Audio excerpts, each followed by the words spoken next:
झारखंड विधानसभा में आरोप प्रत्यारोप का दौर जारी है। पक्ष विपक्ष अपने अपने तरीके से सरकार को घेरने और गोलबंद करने में लगे हुए हैं। अब से थोड़ी देर पहले बीजेपी के जो विधायक दल के नेता हैं बाबूलाल मरांडी, उन्होंने जो गंभीर आरोप लगाए उस बारे में बात करते हैं। हमारे साथ रांची से बीजेपी के विधायक हैं सीपी सिंह।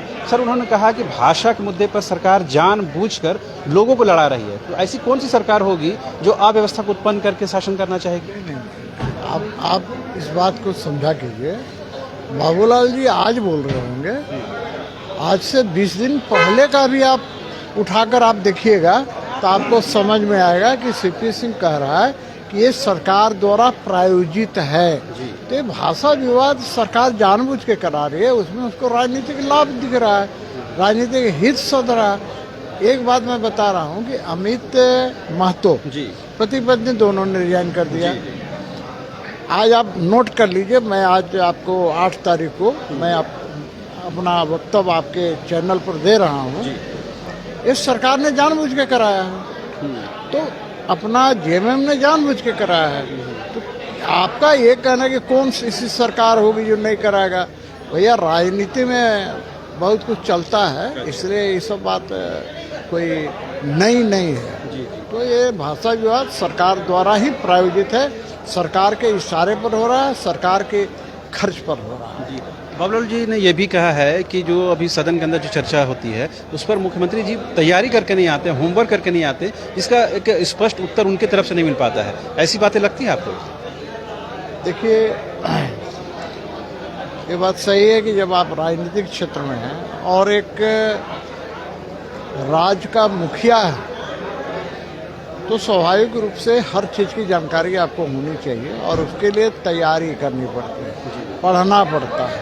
कोई भी व्यक्ति दुनिया के अंदर सर्वज्ञ नहीं है, कोई भी नहीं कह सकता मैं विद्वान हूँ। पढ़ना पड़ता है, दूसरों से सीखना पड़ता है, ये कभी मुझे भी नज़र आती है।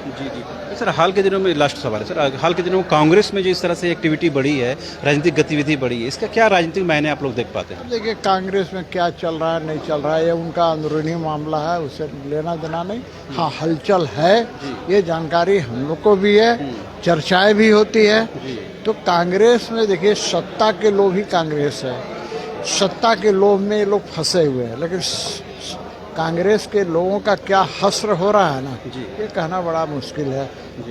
सब देख रहा है कि क्या यूपी में बीजेपी की सत्ता वापसी की उम्मीद जगी है, एग्जिट पोल जैसा बता रहा है। अन्य राज्यों में थोड़ी मामला अभी पेचीदा फंसा हुआ है। आप लोगों का क्या आकलन है? देखिए, यूपी सबसे बड़ा जहाँ 403 विधानसभा सदस्य है, यानी सबको मिला लीजिएगा उन चारों राज्यों को तो उससे भी ज़्यादा है।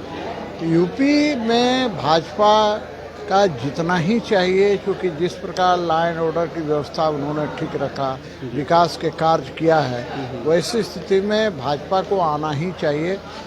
और सिर्फ वहाँ ही नहीं बल्कि प्रत्येक राज्य में भाजपा को आना चाहिए। भाजपा मजबूत होगी तो राष्ट्र विरोधी शक्तियाँ कमज़ोर होगी। तो आपने सुना, ये थे बीजेपी के विधायक सीपी सिंह, जिन्होंने साफ तौर पर कहा कि जो सत्ता की लोभ में कांग्रेस फंसी हुई है, यही वजह है कि हाल के दिनों में गठबंधन के अंदर कई ऐसी बातें हुई हैं जिसकी सूचना विपक्ष और खास करके बीजेपी को है। उन्होंने ये भी कहा कि ये जो सत्ता की लोभी कांग्रेस है वो सत्ता से दूर नहीं होने वाली है, लेकिन जो आज हाल के दिनों में राजनीतिक गतिविधियाँ बढ़ी हैं उसका कहीं नहीं कहीं राजनीतिक गलियारों में एक चर्चा का बाजार आम है। कैमरा पर्सन हृदय के साथ रांची से न्यूज़ बाय स्कोप के लिए शहनवाज।